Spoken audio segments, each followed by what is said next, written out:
Welcome to A Mason's Work, the podcast where we review Masonic symbols and illustrate how they can be used to solve problems in everyday life. With your host, Brian Mattox, a proud member of the Craftsman Online Media Network. When we look at the work in the craft, there are a couple of different roles that you can take on in your lodge. One of them is follower, and the other is leader. We'll just kind of leave those two out there as maybe the predominant modalities with which you can interact in the craft.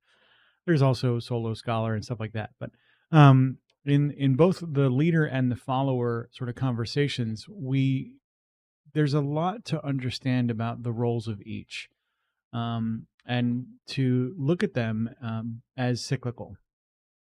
So when you are a follower, you first join the craft, you are a follower. You are there to learn how it works.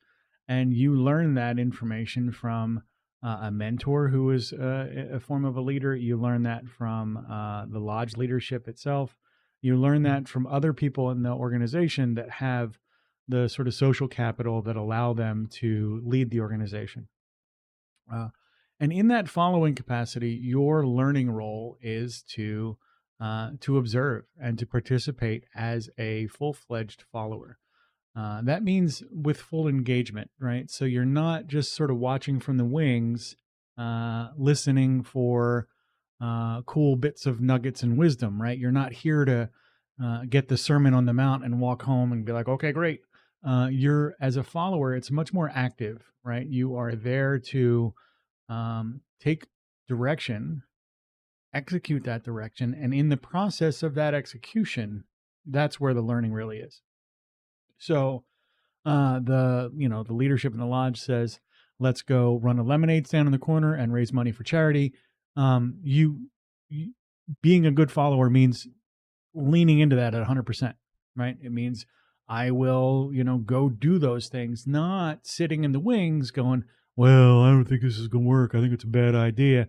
Or, subtly sabotaging it because it doesn't agree with, it wasn't your idea or what have you.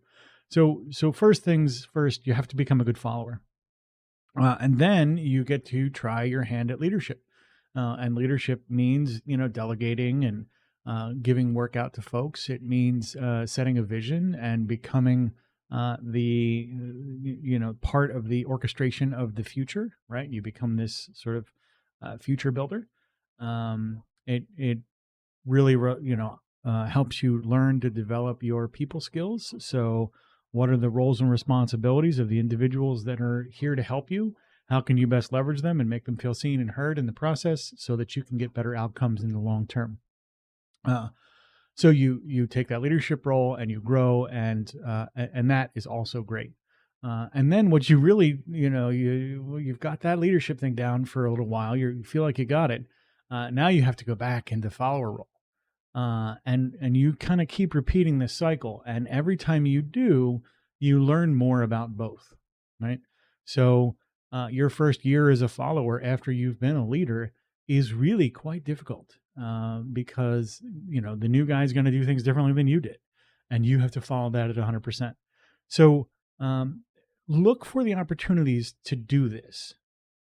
Know when your role as a follower has matured enough that you're ready to take another shot at being a leader, and know when your role as a leader is now beginning to suck the oxygen out of the room, because that happens, and that you need to step down and become a follower. When you, and there's subtle shifts and signals for all of these things. I'll give you a couple quick examples, right? As a follower, if you keep being asked to do things the hard way, and a better way, and you've been unable to communicate that up the food chain to the leadership, maybe it's your turn to get in line, right? If you find that there are better ways to solve problems than you have, than they're doing, or maybe you think they're solving the wrong problem with what they're trying to do, these are all indicators you need to get out of the follower chair and start your process to get into the leader chair. As a leader, if you find that no decisions can be made without you, that's a failure of leadership, but we'll get into that. As you start to find out that no one else is stepping up because you keep taking care of it, or that people are not engaging diplomatically or in some sort of democratic process with the conversations you need to have to lead, that likely means you have sucked all the air out of the room and you need to step down. If there is no meaningful path forward for folks past you, like there's no way to grow folks because they're not getting in line, you need to create space for people to step up and get out of the way. These are a couple kind of quick and obvious and easy examples. They probably will not stand much scrutiny, but you get the idea. As you've been doing this for a little while, you start to figure that out. Going back and forth from these things is really sort of a prime mechanic for growth and development. So don't disregard getting in line in your lodge and getting out of line in your lodge and doing that several times over the course of your sort of Masonic life as part of your growth and development path. It is a great way to pursue becoming a better man. The views represented in this podcast are those of the speaker alone and are not representative of any grand or subordinate lodge.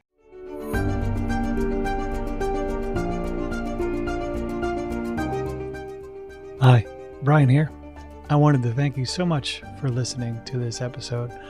If you have any suggestions or guidance for further episodes you'd like to see or hear, whatever the case may be, please don't hesitate to reach out to me at amasonswork.com, and we will try and incorporate your suggestions into a future recording. Thanks.